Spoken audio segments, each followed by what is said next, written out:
Presentation from the hospital systems finance team on the FY27 hospital budget guidance.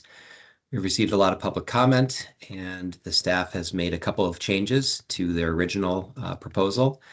And I'll turn it over to Mr. Sutter to walk us through today's agenda and where they're at.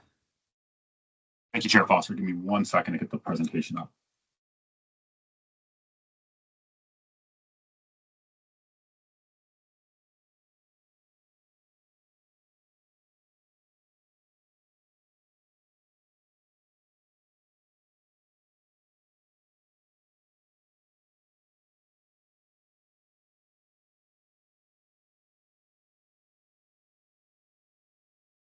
So today we're going to walk through some updates since the February 18th presentation on draft FY27 guidance. We're going to touch on the benchmarks, some reporting changes, and then a quick update to the timeline for the next presentation. My colleague Emma Runya is going to walk through our peer groups, an overview and background, and then some updates since last year, and the same thing with the metrics inventory. And then my colleague Janelle is going to run through some updates we made to reporting requirements, specifically around the rate decomposition workbook. So beginning with the commercial reimbursement rate growth benchmark, staff had set this across the system at -1%. We received some public comment to date. VAHHS is recommending that we set the commercial reimbursement rate benchmark to 1%. The recommendation was also shared by UVM Health. We received, in between putting this presentation together and today, we've also received some additional public comment from Rutland and Mount Ascutney, basically co-signing VAHHS's recommendation as well. Staff does not recommend this. We recommend leaving the commercial net patient revenue benchmark at -1%, intended to address affordability challenges faced by commercial ratepayers in the state. Very similar for the commercial net patient revenue growth. We've received some public comment from VAHHS and some hospitals recommending this be set to 1%, rather than the -1% benchmark we currently have. Similarly, staff does not recommend making this change and leaving it at -1%. We have no update on the out-of-state subsidies benchmark at this time. We have not received any public comment, and staff is not recommending any changes in this meeting. We did receive a lot of public comment and feedback on the operating expense benchmark. VAHHS is recommending that the OPEX benchmark be set to a 2.5% growth rate. This recommendation was also shared by UVM Health and Gifford Health. We received public comment from SVMC in the retreat, also raising concerns about the benchmark and its potential impact on hospital operations and planning. And then we received similar feedback, like I mentioned, from Rutland and Mount Ascutney. So staff's recommendation here is the board consider and discuss options today for an operating expense benchmark. We've presented, obviously this is not the full range of options. We've presented a few options here for considering and discussing. Currently, like I mentioned, we have a 0% growth rate for OPEX and guidance. Option 2, as VAHHS suggested, the 2.5% growth rate, which is functionally in line with what we've seen some inflationary rates over the last year. And then there's also another option of just removing the benchmark entirely this year if we think it might be counterproductive to the process. So for that option, we're already addressing affordability through very tight commercial rate and NPR benchmarks and caps. So the OPEX benchmark might be unnecessary this year, as there's not really another mechanism for them to cover those costs outside of reserves or increase public payer reimbursement or specific direct revenue sources for those expenses. Chair Foster, if your preference, I leave it to you, your preference, but if it's okay with you, I'd like to just go through the rest of these updates and then maybe turn it back to you for board discussion. But I didn't know what your preference. Yeah, I was planning to have you go through the whole presentation, and then I'll tee up the discussion points once you're finished. Fantastic, thank you. At the last meeting, we also discussed potential requirements for hospitals to report turnover rates to us. Staff has made an adjustment to draft guidance where we're now including reporting on turnover. We've suggested breaking it out by MDs, mid-level practitioners, RNs, and then CNAs, LNAs, and then having hospitals report their total turnover rates broken out by in totality and then their voluntary turnover. And this is also included in the metrics inventory as a measure of efficiency. And as I mentioned previously, there's an update to the timeline. We had planned to have the third guidance and potential vote held on March 18th. We're now moving this a week later to March 25th. I will now pass it over to my colleague Emma, who's going to walk through the peer groups. Great, thanks, Matt. Good morning, everyone. I'm going to start us off with an overview of the peer groups. I do want to clarify that this is very, very largely unchanged from last year. And so this is repetitive, but no, it's been a while since we've seen this. And so just kind of want to give an overview of how we get to these peer groups and what our methodology is and kind of decision making in that. And so again, a lot of this is going to be gone over already, but we start basically largely based on AHD data. There's a little bit of NASHP data as well, which includes payer mix metrics that aren't available in AHD. So we begin with all academic medical centers, all mid-sized community hospitals in the Northeast, and all critical access hospitals in the Northeast. And so these three kind of groupings have worked well, and we've kind of discussed with stakeholders whether or not this seems like the right approach. And we've generally gotten positive feedback on splitting it up this way. When we look at the academic medical centers, there's not, unfortunately, like a very defined definition of what an academic medical center is. So we are using the Association of American Medical Colleges definition, and they have an entire list of all systems and entities that are included in their AMCs. And so that's what we started with here.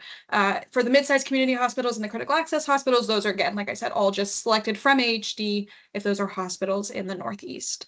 So we start essentially with these kind of large groups, and the goal is to reduce them through elimination by not meeting certain metrics that we want them to align with to the Vermont hospitals. So for all hospitals, we remove any entity that firstly does not have data in AHD as an individual acute care hospital. And this really does several things. One, there are some hospitals in AHD, and generally speaking on their cost reports, who report data for multiple entities, for multiple hospitals. None of the Vermont hospitals do that, and so any of those are removed. It removes any that don't have data in AHD for any reason, or any that are not acute care hospitals. So this is removing any specialty hospitals, such as cancer hospitals, children's hospitals, things like that. The second metric, or the second criteria, is that it is not voluntary nonprofit or it's church-based. All of those are removed. All Vermont hospitals are voluntary nonprofits and are not church-based. Number three is it's classified by CMS as urban. All of our hospitals are classified as rural, so any that are urban get removed. And the fourth one is that if a hospital does not participate in 340B, it's removed. Now, we know that there are several hospitals in Vermont that are at risk of losing their 340B status. However, as of today, as far as we know, none of those have officially been lost yet. And a lot of our data also is in the past, right? Like we're looking at 24 data, 25 data. And so during that time, they were still participating in 340B. And so that's why we've kept this in here. If next year we were to have some hospitals in Vermont that have lost their 340B status, we'll obviously revisit that then and consider whether or not we want to make this still a requirement for hospitals. And then finally, kind of as I alluded to before, any hospital that's missing data, particularly in NASHP, will get removed as well. And then looking at the specifics for the academic medical center, of course, for us, that's just UVM. And so any hospitals that are removed are ones that are not part of a network, or if they are part of a network and they have multiple academic medical centers within that network, those are removed. They also get removed if they're not in a single geographic area. So a good example of this would be like the Mayo Clinic. They have hospitals across the country, Minneapolis, Arizona, Florida. And so it doesn't really seem to make sense to compare that to UVM Health Network, which is obviously very confined to a single general geographic area. We also remove any that are not a rural referral center. UVM is a rural referral center. They get removed if their gross revenues are less than 2 billion or more than 8 billion. Again, just trying to keep UVM kind of in the center of that peer group. If commercial is not their largest payer, they're removed, or if they have less than 100,000 patient days, they're removed. For the mid-sized community hospitals, so again, these are PPS hospitals minus UVM.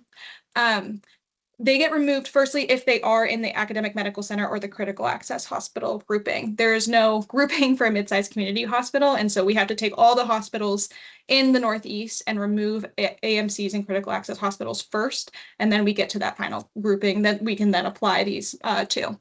So if there's less than 25 or more than 200 staff beds, they're removed. If their gross revenues are higher than $2 billion, they're removed.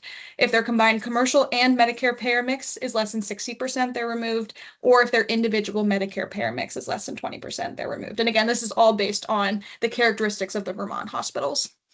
And finally, for critical access hospitals, we're removing any hospitals that have less than 15 beds, less than 50 discharges, or less than 2,000 patient days. And of course, all these hospitals have the critical access designation as well to begin with.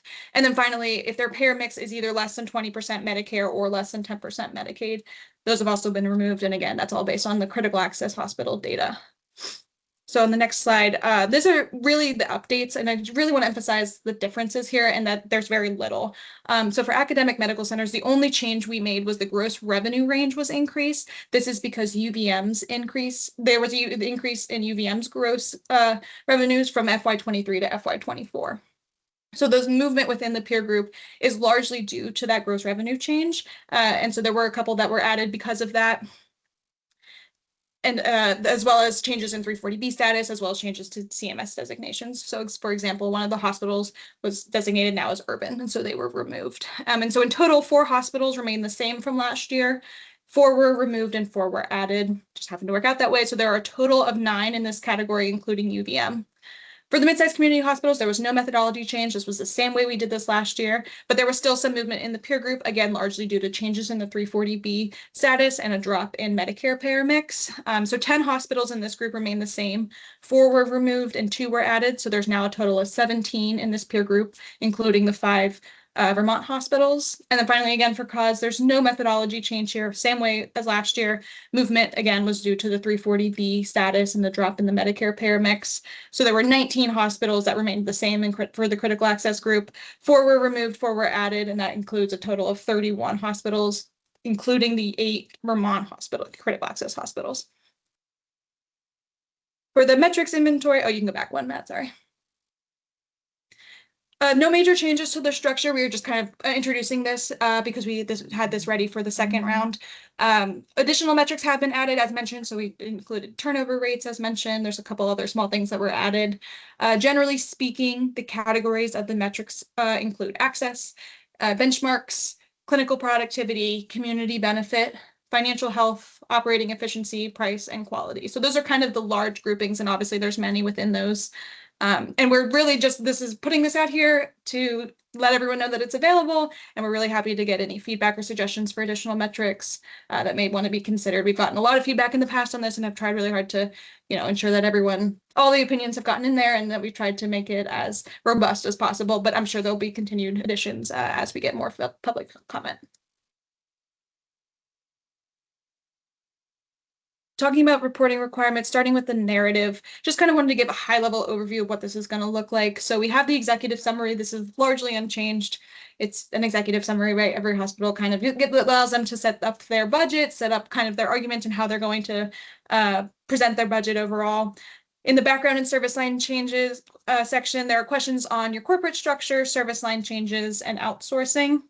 Budget questions focus on benchmarks, and within that benchmark, we really we're asking for defined benchmark asks. So what is the commercial rate you're asking, et cetera, as well as any justifications or calculations to get there. We're also asking questions, and these are pretty standard, on utilization, rate changes by payer, uncompensated care, travelers, and then the RHTP funds. And then in the last section, hospital and health system improvement, there's some questions on quality, primary care and mental health investments, and workforce development and retention initiatives. And so overall, this is about 15 questions, which again, as we said last time, is about half of what it was last year. So there's been a large reduction in the narrative ask. And then this is the supplemental workbook, again, just kind of high-level overview. So several were removed. Those aren't included here. This was just what's included currently. So visit and referral lags is unchanged, except for there's a removal of imaging services. So there were 4 tables in there previously, and now there's just 2. Clinical productivity is unchanged. Regional collaborations and financial assistance reporting, all also unchanged from last year. Salary information is largely unchanged, still, getting the high level executive salaries as well as kind of more groupings of certain types of providers.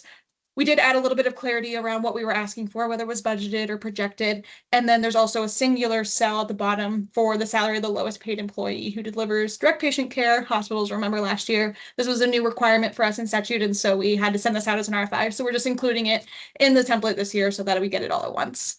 Net revenue and public payer, also a requirement in statute, unchanged from last year. And then the 2 new ones are the RHTP, which is just more detailed reporting on that funding. as well as the turnover rates, which Matt discussed earlier, and is again on the website available on the supplemental workbook. And so with that, we have a couple other reporting requirements that we'll talk about next week, but for now, I'm going to pass it over to Janelle, who's going to talk us through the rate decomposition worksheet. Yes. All right, so there's been some updates to the rate decomp.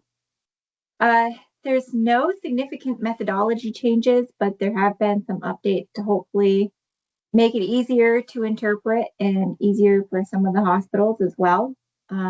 Based on requests, there's been the addition of a summary tab. You can see a small sample of what that will look like below with the rolled up total. In the rate decomp, you'll also have it broken out by inpatient, outpatient, and professional.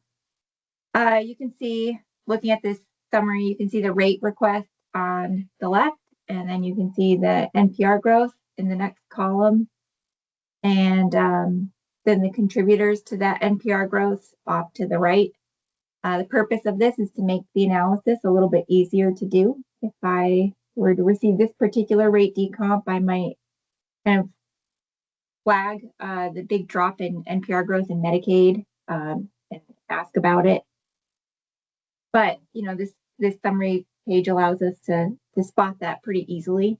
There's also a comment section on this tab for hospitals to speak to rates that are not aligned with the public payer publicized rates, which sometimes we're curious as to why it might look a little different than what we're seeing.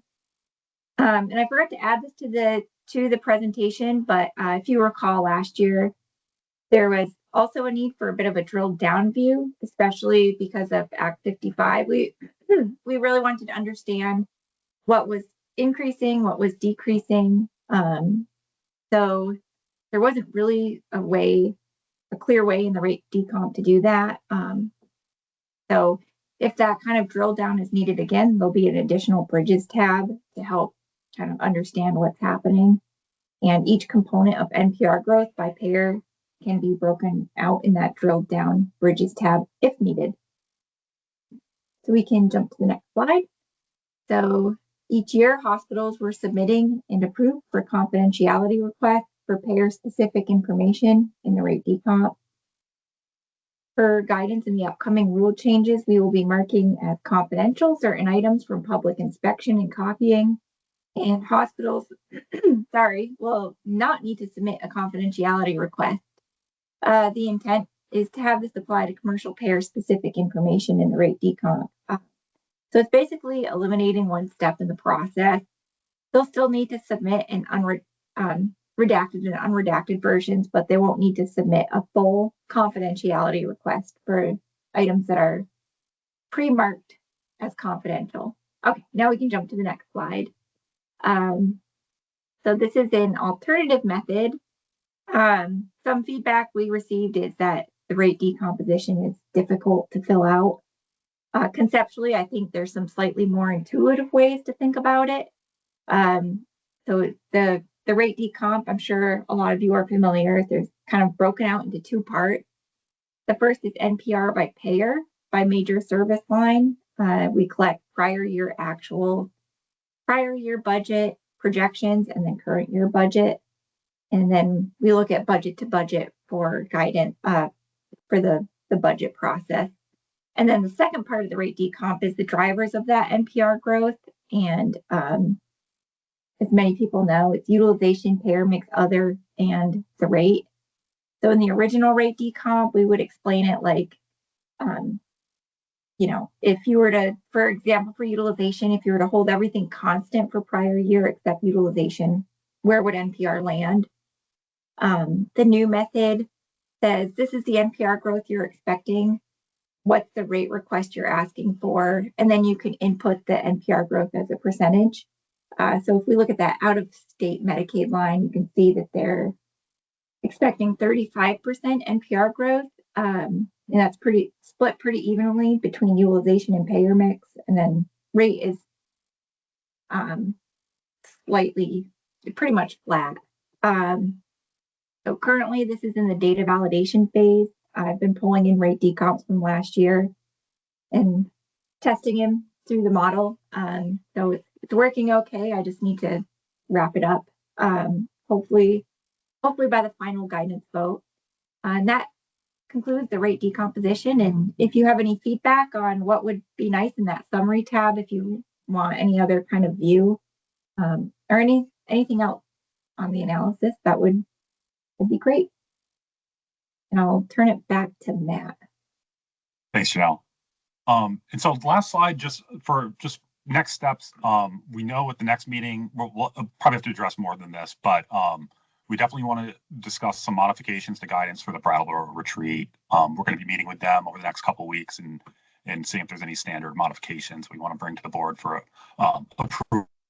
I think in the past couple of years, we've kind of sort of done that in a rushed manner in the winter. I think it makes more sense to get it in the formal board approved guidance, and then additional information on the cost sharing issue at critical access hospitals.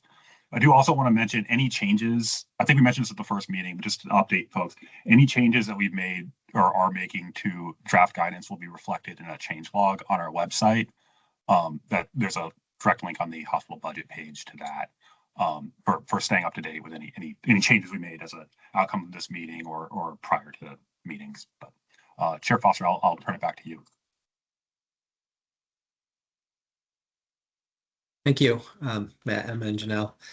So I'm going to tee up the various kind of what I took out as the key issues, and the board can share their perspectives and thoughts now.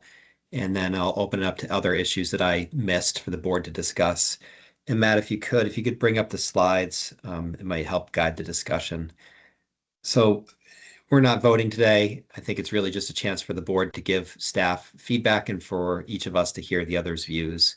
So we'll start with the commercial rate, which I forget the slide number on that. Here.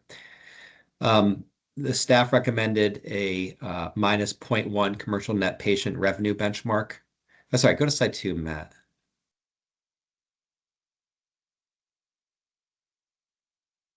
Two was the agenda, Chair Foster. Oh, sorry. Okay. All right. 3.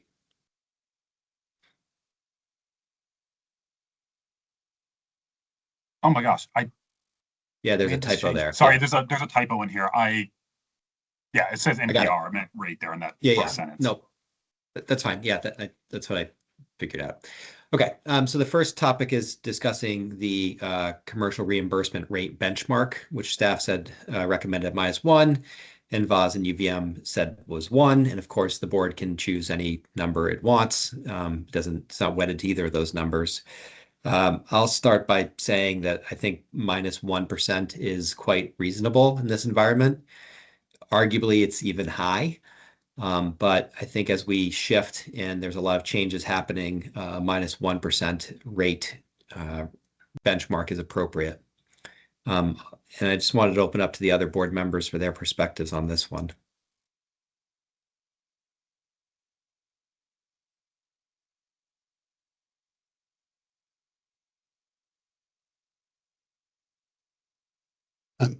This is Tom. I'm happy to jump in. I agree. I think that -1 is reasonable given what we've seen over the past few years with budgets, and where we're headed as a state with reference-based pricing, global budgets. All of those are pointing to reduced utilization of services within hospitals, which will reduce the revenue. That's part of the state's long-term goals. -1 is a small step in that direction.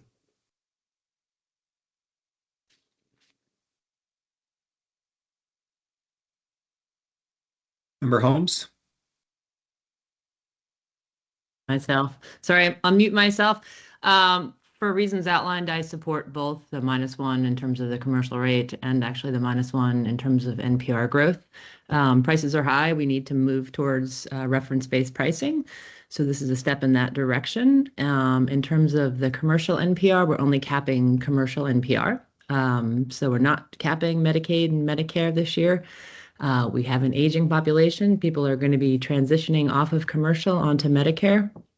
We also, unfortunately, due to the sunsetting subsidies, we are going to see people moving off of commercial in that, as those tax credits have expired for the QHP market, Vermonters are going to choose to go uninsured, unfortunately, or select higher deductible plans, I think, which in both cases are going to depress commercial utilization. So it's going to be more reasonable for hospitals to have a reduction in their commercial NPR. It's unfortunate because of the implications for population health and Vermonters, but I think that is probably the reality in terms of our commercial population. And also, as AHS is doing a lot of work with the hospitals to move hospital, care out of hospitals and into lower cost settings, there should be a downward pressure on commercial NPR. So I support, in fact, both of these.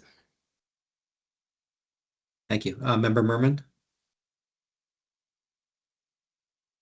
Yeah, I too support both of these for similar reasons as those mentioned. I agree with you, Chair Foster, that from an affordability standpoint, I think -1 is high, but I think it's also I think it's a reasonable number as far as trying to balance affordability with sustainability within the system. I do want to call out that I think that we do need to consider the impact of the impact of this benchmark on our low-priced hospitals, where we're trying to encourage them to grow their market share, and may need to think about some way to allow a hospital. I think specifically we've talked about Northwestern Medical Center, who has low prices. Even if they were to get a 1% increase over -1, it's now 0, and we've been encouraging them to grow their market share, that we may need to think about a specific adjustment for low-priced hospitals, and also for networks that are trying to move care to lower cost settings and lower price settings. We may see growth at lower priced affiliates within networks. So those can be dealt with. This is a benchmark. Those can be dealt with at the time of hospital budget review, but those are just two scenarios that I think need to be considered in this. And Member Teachout? Thank you. I'm in support of both of the -1s, both for the commercial net patient revenue and the price change for next year, for all of the reasons that everyone has discussed already. I think this is the direction Vermont needs to go in for the future. Great. All right. I think it sounds like everyone's in agreement on those, on the commercial NPR reimbursement and revenue. So why don't we skip ahead to operating expense growth? And the staff had recommended a 0, and VAWS, UVM, and Gifford had recommended a 2.5% growth rate. I'll just start the conversation. This one's kind of tricky. I do understand the rationale from VAWS and UVM and Gifford. I think I'm personally probably leaning towards supporting their recommendation of a 2.5% growth. I wouldn't remove the benchmark. I think the point is fair at a 0% growth. That's really hard to hit. Part of the problem with that is a lot of the growth has already happened and the expenses are really, really high. So building on top of a really high base is problematic at this time. But if a hospital plans to have an alternative path to deal with it, or if it wants to use some of its reserves, I don't know that our benchmark at least should be a hindrance to doing that. And again, it's a benchmark, and we use the benchmarks to guide the hospitals and to exempt hospitals. So I think on balance, I'm favoring option 2 myself. And I'll go into terms of seniority on the board. So I'll go to Member Holmes. Old lady of the board comes back. I think that's what Kevin used to call me. No, I'm just kidding. I didn't say that, Jess. Okay, so I would support allowing a 2.5% OpEx target benchmark. I think 2.5% is more closely in line with inflation. I can appreciate the limited negotiating power our hospitals, especially the smaller hospitals, have with national vendors, and the need to honor pre-existing labor contracts to ensure staff wages grow with inflation. They need to be able to recruit and retain talent. We have in a nationally competitive labor market. So, I would say that I agree that, if they exceeded the benchmark that we would set, we would expect hospitals to draw down on their days cash on hand. Effectively, I guess what I would say is and it seems like we're all in agreement around the commercial rate target and the commercial NPR target, the onus is effectively on the hospital leadership to manage their expenses to achieve those operating margin goals that they have, given these commercial caps that the board is going to likely impose and enforce. So I would support the 2.5%. Member Walsh?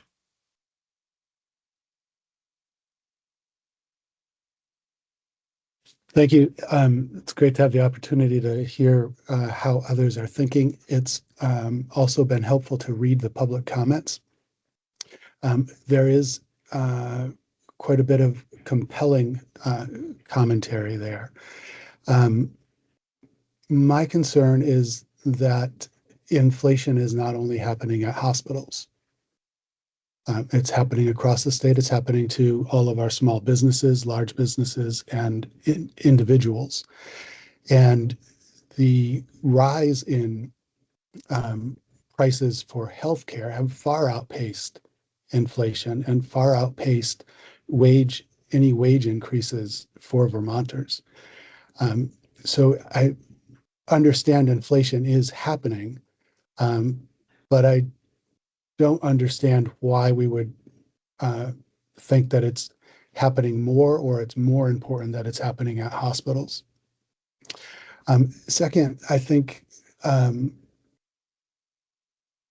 over the time that I've been on the board, and before that, operating expenses at hospitals have been growing faster than inflation and faster than NPR. That is structurally not sustainable. I think, in fact, Matt, you've had slides before about this. I asked if you had any, if you could bring up any of those slides that have looked at operating expenses over time, revenue, and inflation across other industries. Sure. Me too.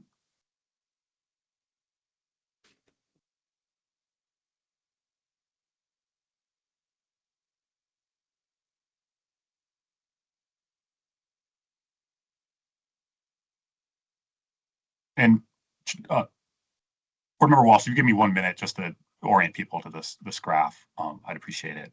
So this is comparing, obviously, consumer prices measured by CPI-U is not directly comparable to growth in hospital NPR or their operating expenses, but considering it as a measure of like rate of growth starting from the same period. And in this analysis, we just started from 2017 as a base year, just to compare different rates of growth. And you can see, as Board Member Walsh was saying, the OpEx outpacing Vermont hospital NPR, but you can also see both these growth rates far outpacing even, food away from home, which we know has grown considerably since the pandemic, or shelter, or transportation, or these other things that have grown faster than we've experienced in the last 20 years. That you do see hospital rates of growth of expenses and revenue outpacing that. So just wanted to provide a little bit of context, because they're categorically a little different what we're showing on this graph. Thanks, Matt. And if we just focus on the green and the black dotted lines, that situation is, to my understanding, is how businesses become insolvent. That creates a structural deficit where operating expenses are exceeding the revenue that's brought in.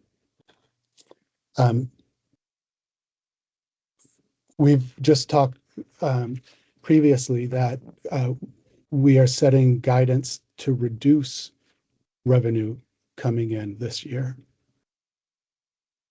Our state long-term goals are to reduce that further through reference-based pricing.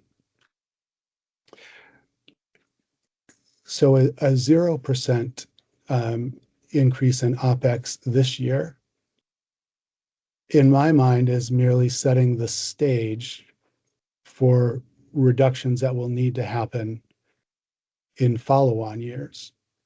If operating expenses grow this year and revenue declines this year, then next year we will be in a very difficult position because those costs will be considered fixed. And there'll be a lot of pressure to increase revenue to cover the fixed costs. So at some point, we've used an analogy before that this is a big ship and it needs to turn slowly. Having no operating expense growth for a year, to me, is a step toward the reductions that need to take place that we've been talking about all the years that I've been on the board.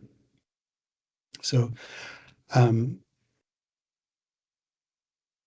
for those reasons, I'm in favor of a 0% guidance. Of course, it's guidance. Hospitals can come in and during that budget process, we can assess its guidance. It's not set in stone. But having that for a target makes good sense to me. Member Merman? I really appreciate this opportunity.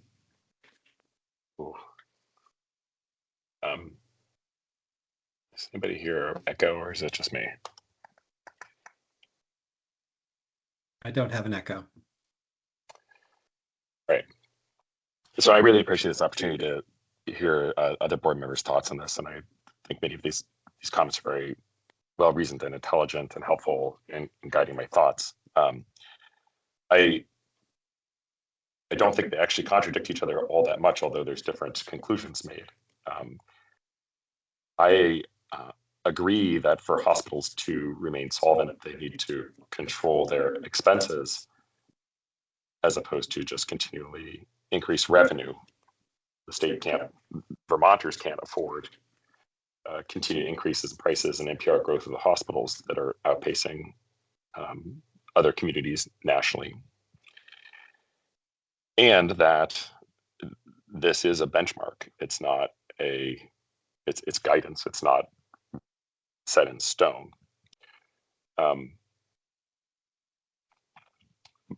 When I first thought about this topic, my expectation is that the OPEX growth would be below the NPR growth so that margins could be made through reduction in expenses, which is not even on the table here. But I think having read through the various public comments and letters, I can understand the rationality for having an operating expense growth that's not negative this year. And I think Chair Foster points out, I think, a very helpful point. I think it was Owen and maybe it was Jess, that a lot of this is baked in. And so we're adding on to a high number, but a lot of these decisions have been made, and it's going to take some time to change the trajectory of operating expenses. So from my standpoint, I do think it's reasonable to allow hospitals to have the opportunity to grow their operating expenses at a rate higher than their NPR this year. However, I think Tom points out a very valid and concerning point that we could come to next year and there could be more dire situations for hospitals. And so I'm going to, at this point, support option 2, but I think it's really important that the financial leadership of hospitals and the clinical leadership and the boards who are trying to think about what their hospital is in their community think very carefully about how to control expenses and what that trajectory is going to look like over the next few years as we try to control these very high prices for healthcare services in Vermont. So with that, I think I feel comfortable with supporting option 2. One note, just as I was listening to the board members, we're comparing NPR to operating expense, but of course, it's not just NPR. They have total revenue, and oftentimes the total revenue is a lot more money than the NPR, of course. So you actually can have a minus 2.5% growth with a 0 NPR if your total NPR is growing, and or if you have sufficient reserves to eat it. It doesn't necessarily mean financial calamity, but I would hope that even if the board were to come to a 2.5 or remove the benchmark, the hospitals have fiduciary duties to their hospital and to their communities to manage their business in a solvent manner. So growing expenses while revenue goes down would not be prudent. Can I just add one more comment to my comments, Yeah. which is I actually would be okay with option 3, and the reason why is I would think this is a little bit more of sort of the light touch of regulation, that we are regulating commercial NPR, commercial price, and allowing for hospitals to make their decisions behind that as they feel appropriate for their long-term strategy. It does. I worry that it could signal the idea that we weren't concerned about operating expenses, when I think we are very concerned about operating expenses. But at the same time, it's not unreasonable to me to allow hospitals to have that flexibility to manage their affairs, especially given that there are other revenue sources other than NPR within the operating expense that offset those operating expenses. Member Walsh? Thank you, Chair. And I think that is a great point. And there are other revenue streams that can be used to cover the operating margin. We regulate NPR. We don't fully regulate the rest of the streams. I would fully support further transparency in all those streams so that we have a better sense of what that full revenue is.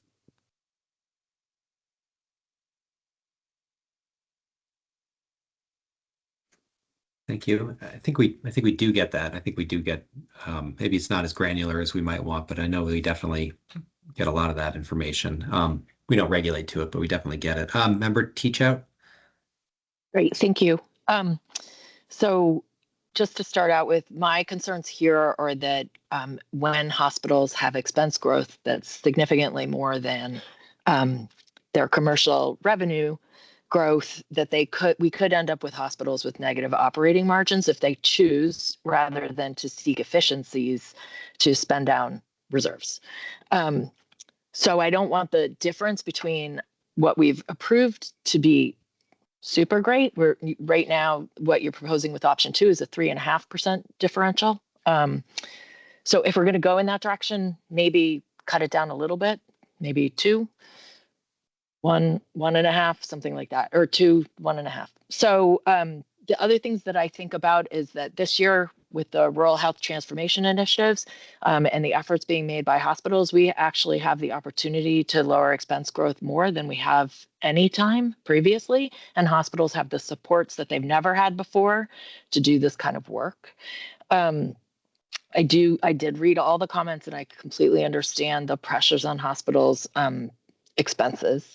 I would support excluding the Green Mountain Care Board bill back from the expense OpEx, but not pharmaceuticals, just to move on to some of the other things. I recognize that hospitals do have other revenue sources, but for many hospitals, they are not a significant part of what's going on. And for the few hospitals that are making significant amounts of pharmaceutical revenue, that's actually patient revenue. Patients are paying that money. And so I am concerned about them making it all up on that side of the equation. The one thing that I do appreciate that this is guidance, and I'd like to hear from hospitals how they plan to reach these benchmarks this summer, whether, what their strategies are going to be for doing this. So from each hospital, I'd like to know, are you going to make cuts? Are you going to spend down reserves, or do you have other use other revenue, or do you have other strategies? I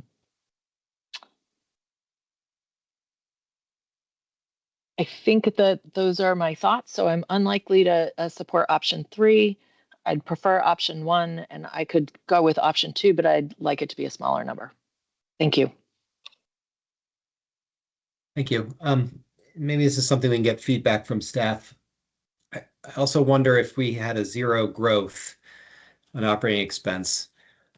Well, one, what's the modeling? And I'm not asking the staff to do this. Maybe it's something the hospitals should do in their budgets, but what is if we have option 2 and we have a -1% commercial NPR, what is the financial impact to those hospitals' reserves and or margins if they do grow at that 2.5%, to Tom's point of the financial risk? I do worry about that. I worry a little bit about unintended consequences of option number 1. If we say no expense growth, is that going to promote them to cut low margin services or services that have higher expense growth? And what are those services? So I worry how they might react to that target and what it could do. I think we can move on. I think this was very helpful to explore people's thoughts and perspectives on this, and I think that they're all reasonable and valid to my perspective. Let's move on to turnover rates. I didn't have any comments or real thoughts on this, other than I guess I'd ask the board to query like what exactly we're going to do with it. If the numbers are high or low, is this just a reporting thing, or how are we thinking about utilizing it? Obviously, when there's a lot of turnover, it's going to mean things are more expensive. It's going to hurt the hospital's ability to have controlled operating expenses. Some of these things I want to make sure I'm thinking about how we want to use it. I don't know if anyone has any comments or thoughts on turnover rates, although I'm glad that we're adding it. I'm happy to jump in here since this seems to be the order of the day, Chair Foster.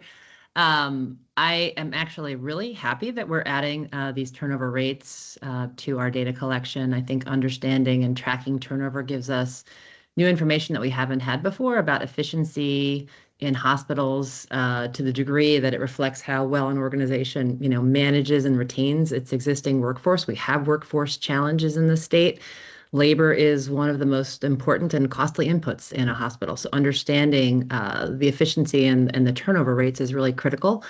I assume in terms of, I was looking at this and I'm assuming that we're capturing the annual turnover rate by job category is something like the number of employee separations during the year, divided by some measure of, say average number of employees during the year.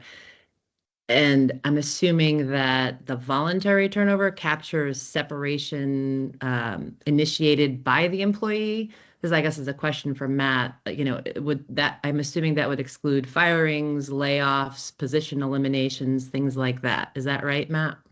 That's correct. Yeah. Okay, so I think we may want to just spell out exactly what we mean so that we are ensuring that we're getting consistent reporting across hospitals.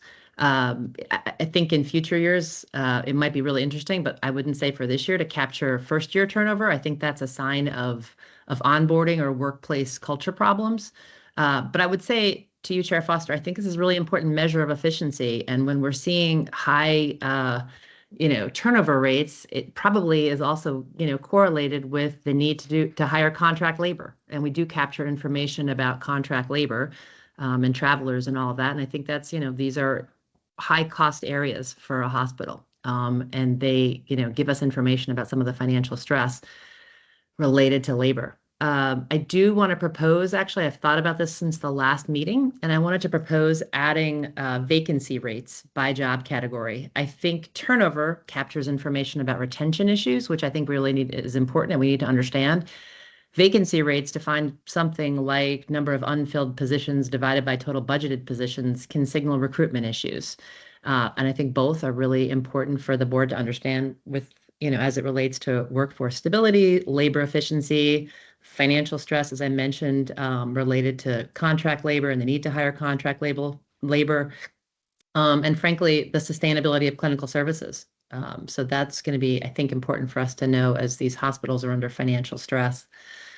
I do want to add Matt and team, I think we should ask for their benchmarks on these measures. I mean, the board may look at our own set of national benchmarks, but assuming that hospitals are already collecting and benchmarking these measures, as I hope that they would be, it'd be helpful to see how they view their relative performance against benchmarks. So I think that would be critical for us to ask for as well. So I wanted to propose that. And I welcome, comments from other board members on that.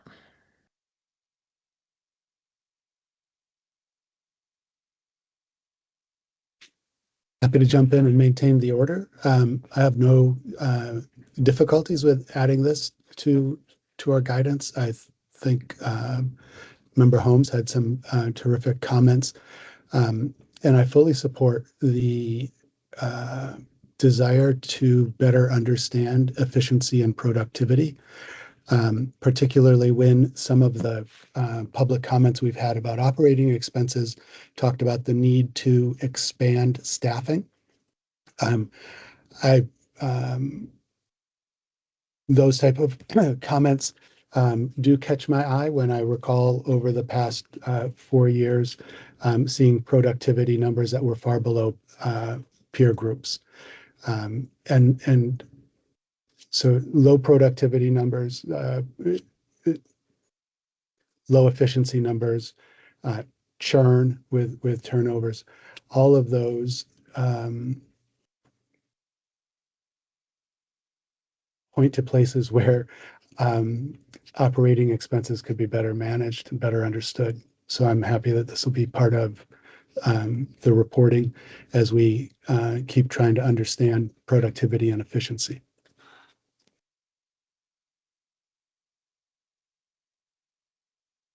Support this. I just think we need to have very clear definitions as to what we are asking. So I look forward to seeing those. I think this is a really important area to understand. I anecdotally hear of very high turnover rates in various regions of our state within, especially primary care workforce,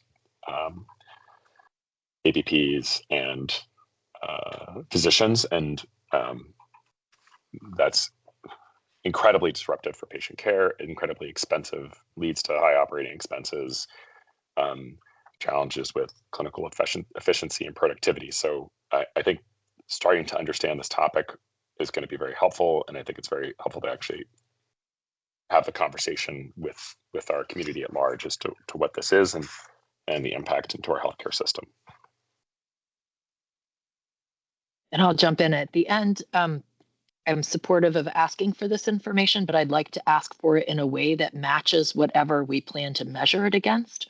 So if there's a national benchmark, I'm hoping that the data we're asking for can be used against that benchmark.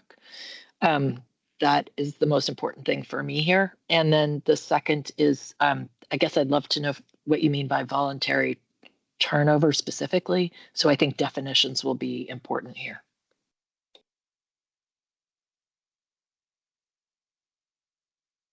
Okay. Matt, I had one question actually going back to the benchmarks themselves. So go to slide 13. As the narrative and discussion of outsourcing and service line changes. Can you remind me and the board if a hospital is outsourcing any services to meet the budget guidance, how would that impact whether or not they hit the budget guidance? Let's say they took $10 million in revenue out of the budget and outsourced it. And then they come in. Yeah, go ahead. Yeah, so that's what we're currently developing guidance around this to be more explicit and responsive to the legislative changes. But yeah, we'll have more on that on the next meeting. Okay. And then slide 14.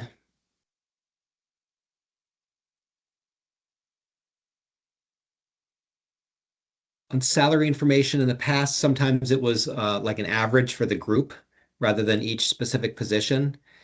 And it wasn't really like all that helpful. It gave like a range, or some of them would give an average, but I think it should actually be explicit that it's each position. It is, Chair Foster. for the executive, for those, yeah, those are explicitly. And then the ones that are rolled up are like mid-level providers. Those are at the rolled up level, but for executives, yeah, those are individual. Okay. And then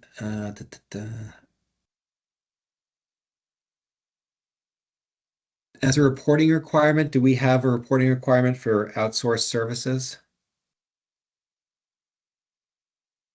Yeah, so we're going to be we're asking for it in for them to report on the standard filings, and then we're also going to submit an additional RFI in advance of the budget process. Got it. Okay. And then we're waiting on some more information on the Medicare cost sharing issue and some concepts that we could potentially incorporate into guidance around that. And other than that, I don't think I had any other notes. Do any other board members have additional comments or notes? Why don't we, Sarah, I see your hands up. Thanks. I asked Matt before about the reporting on capitated payments, and I think the answer I got, but correct me if I'm wrong, is that we're not consistent in the way that we're asking hospitals to report capitated payments. So I was wondering if we could, either you could clarify or include it in the reporting requirements. Let's discuss this after the meeting.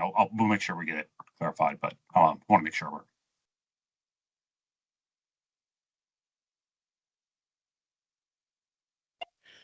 Just one quick question. I'm noticing on the reporting requirements, we do have more detailed reporting on the RHTP funding.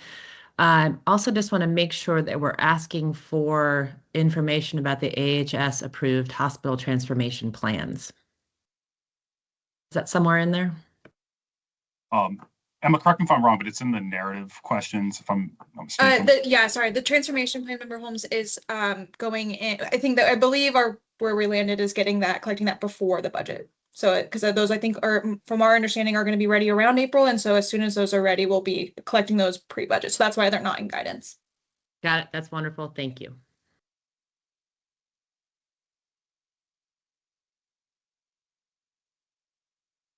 Pop in. On the clinical productivity, I just want to confirm that we're talking about clinical productivity per clinical FTE. I think there was some confusion in public comment that we've gotten over the last couple of years about this topic, but that the reporting is specifically based on the clinical FTE, not on the total FTE, where, you know, academic medical center, many providers may have a lot of non-clinical FTE. Is that accurate? Yeah. Okay. I think Emma. Yeah, we can confirm in the we can clarify the language today, but that's the intention. So we can confirm, like we can make it a little bit clearer in the table that that's what that is intended to be. Yeah. Great.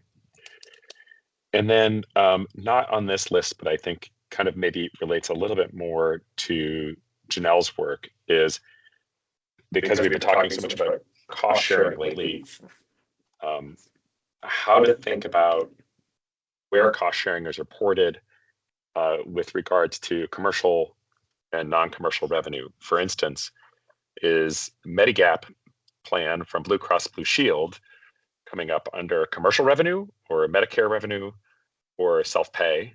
And I think we should have some fairly clear definitions about things like that. And as we are probably, unfortunately, more people are probably moving towards high deductible plans, I think we would expect the cost sharing payments to be a larger percentage of the commercial revenue. And if we want to think about those cost sharing payments separated out from commercial revenue to understand the impact of that.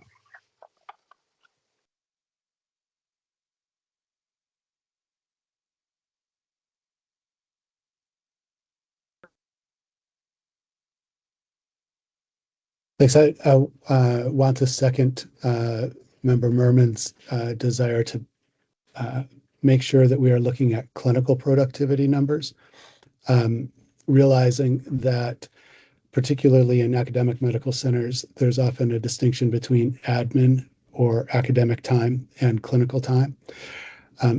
However, we should continue to look at the proportion of clinical time to full time. So it's three numbers, right? Full FTE, proportion that is admin, proportion that is clinical, and then productivity within the clinical. The reason for that is that different academic medical centers have different requirements for how much clinical time their providers have. So that's important to know. We don't want to lose that. We do want to be consistent with comparing apples to apples, but there is information that is relevant to our understanding of productivity, looking at clinical time versus total available time.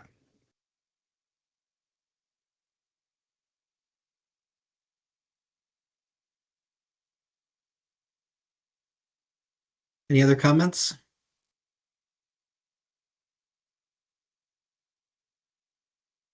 I'll turn to the healthcare advocate for any comments they have.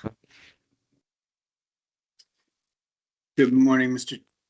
Chair and board members. Thank you.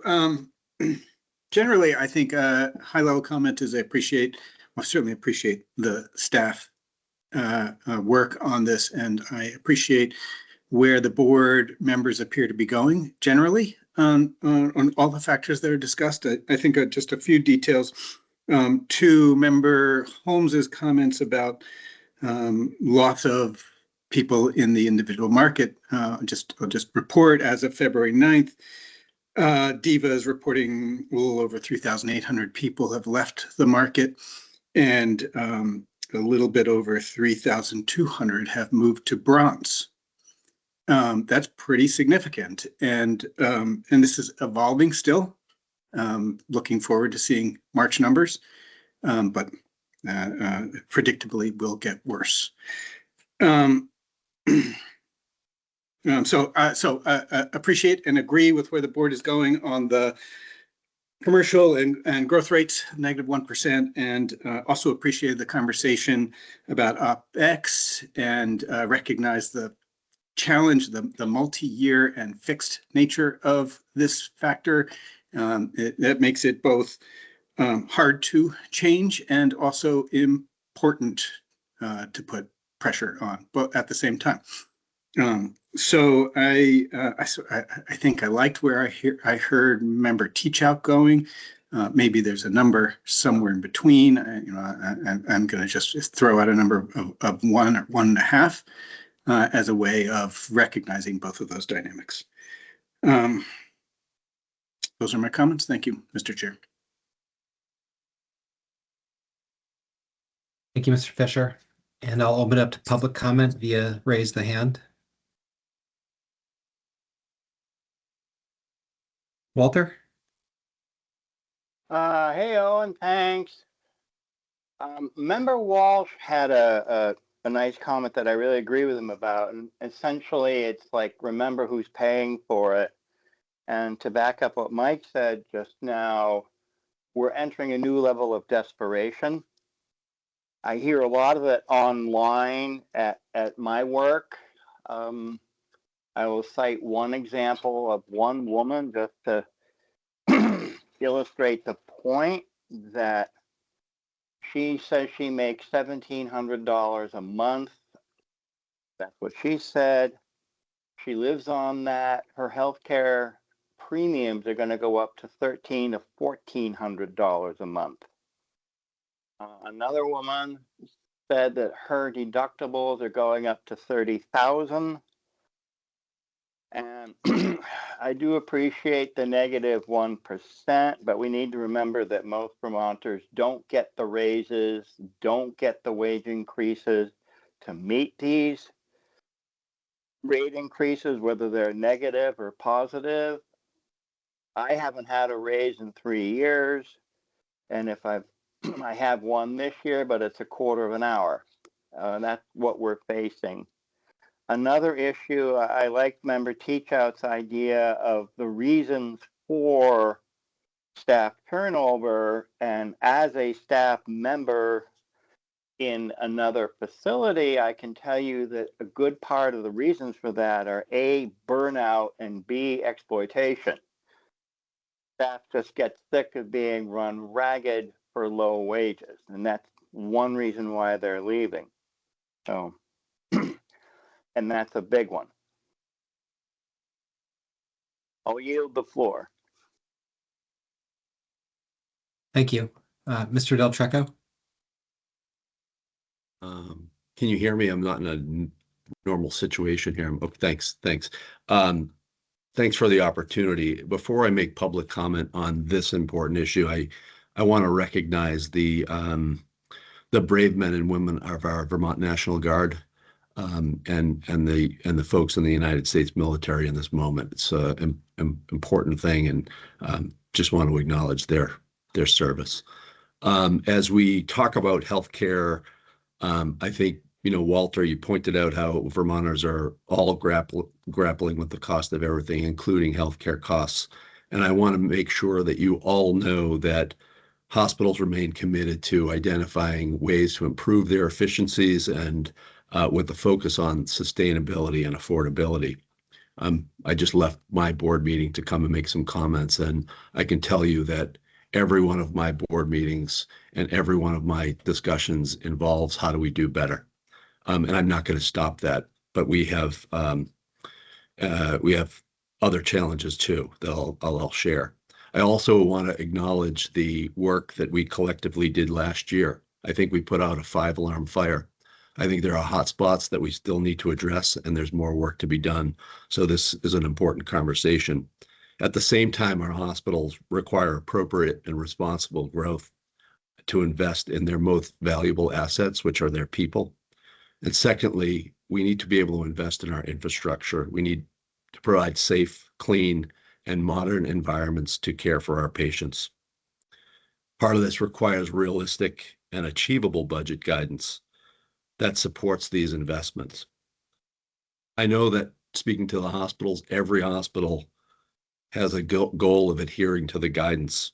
However, from what I'm hearing, that the 27 guidance doesn't appear to be reasonable to them. And from my conversations, they're concerned that they're not going to be able to adhere to them. So I really thank you again for the opportunity.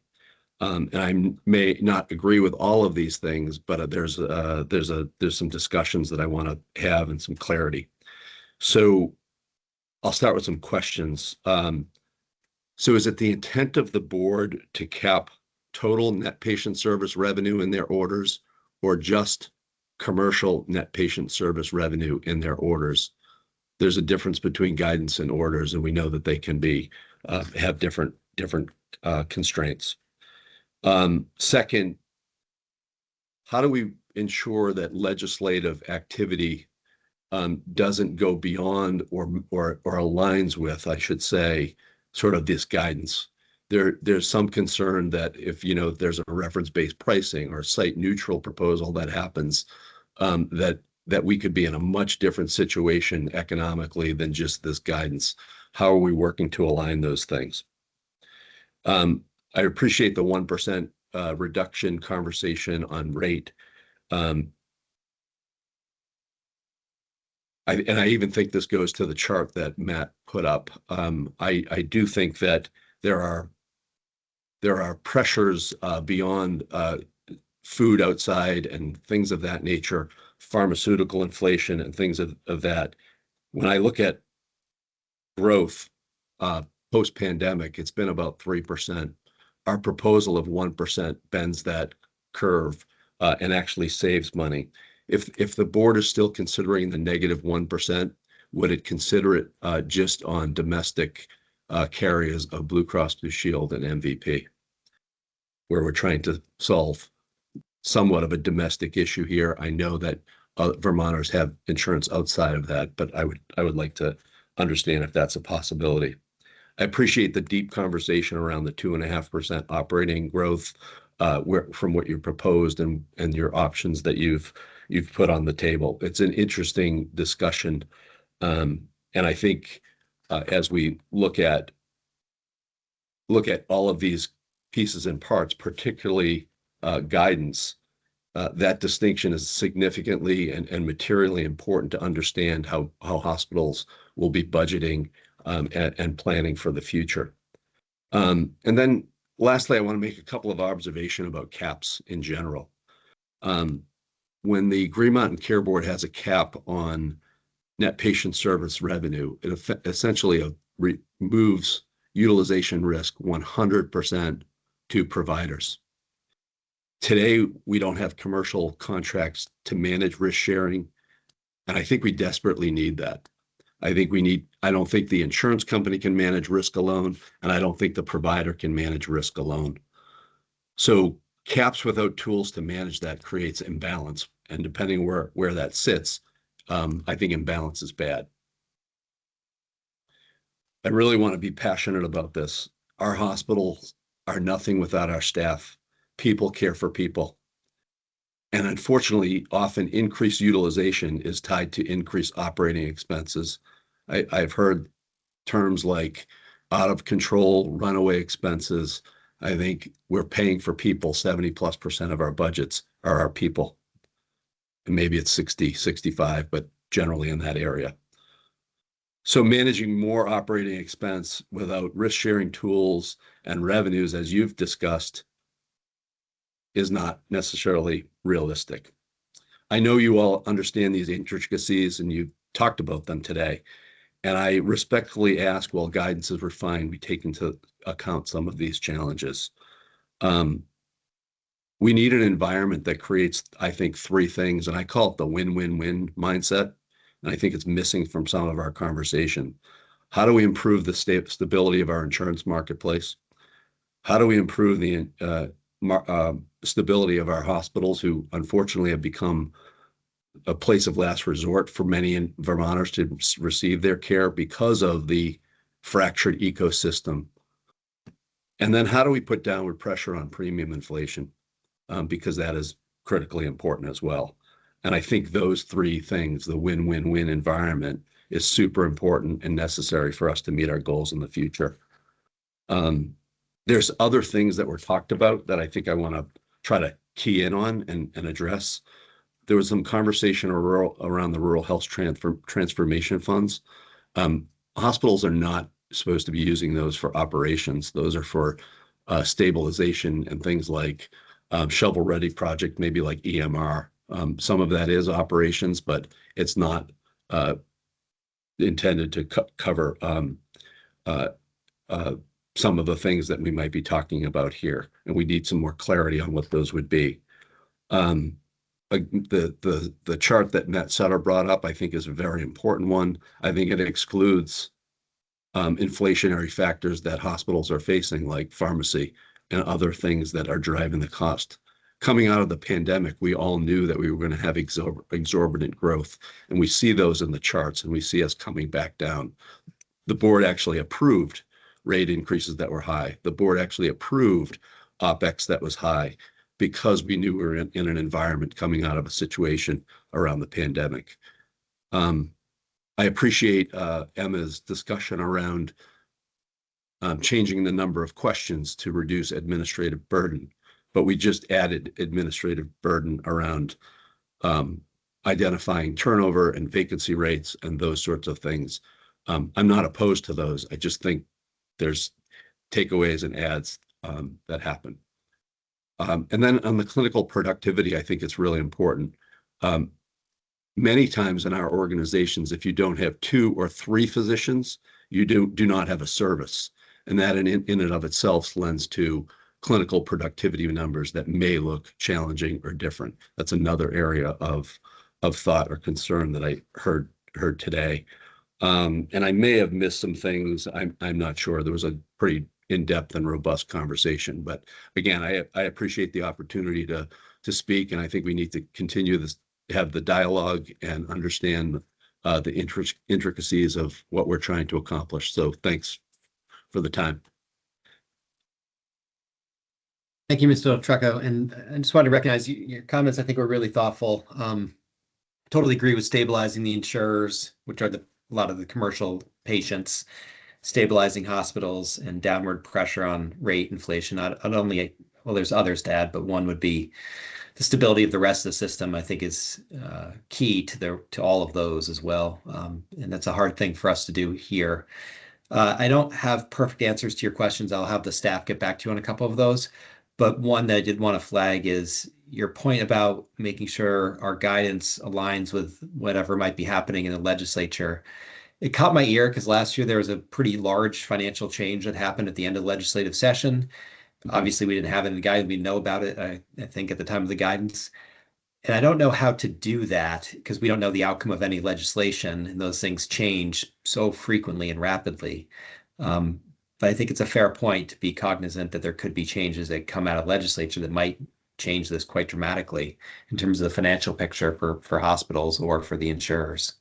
And I don't know how to do that either, just to comment back. Yeah. But it's fluid, and I know that we're not trying to create unintended consequences, but it's part of this discussion. Yeah, it is. And I've been out on vacation, so I apologize. My timing's messed up on when things happen. But I had proposed I think it was S-190, that there be, if there's a cap on hospital prices, that it be just applied to the QHP plans, which would get to your comment about something to just MVP and Blue Cross as opposed to the entirety of the market. I don't know where that landed or where it's going, but I do think it's something that if we're trying to target stabilization of the insurance market and the rest of the healthcare system, I think having certain applications to just QHP might be a good avenue at this time. Any other public comment at this time?